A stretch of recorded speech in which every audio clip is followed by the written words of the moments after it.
গত 15ই সেপ্টেম্বর কলকাতার শিয়ালদহ স্টেশনের খুব কাছেই কৃষ্ণপদ ঘোষ মেমোরিয়াল ট্রাস্ট হলে কলম সৈনিক সাহিত্য পরিবারের সাহিত্য অনুষ্ঠান অনুষ্ঠিত হয়।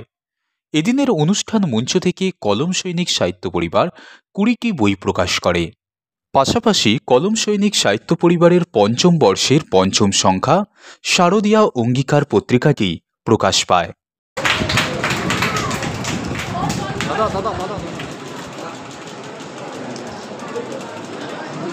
তো কলম সৈনিকের সঙ্গে আমি প্রায় শুরু থেকে যুক্ত এবং এদের এরা আমার একটা নিজের আত্মীয়ের মতো হয়ে গেছে। ফলে নিজের লোক তো কখনো খারাপ কিছু দেখে না, এদের সব কিছুই আমার ভালো লাগে, কোনো ত্রুটি আমার চোখে পড়ে না। আজকে আমার নামটা বলুন এবং আপনি কলম সাহিত্যে কি হিসাবে আছেন? আমি পিনাকি বসু। আমি এখানে আজকে বিশেষ অতিথি হিসেবে এসেছি। আমাদের যতগুলো অনুষ্ঠান হয় আমাকে ওরা প্রধান অতিথি বা বিশেষ অতিথি করেই নিয়ে আসে।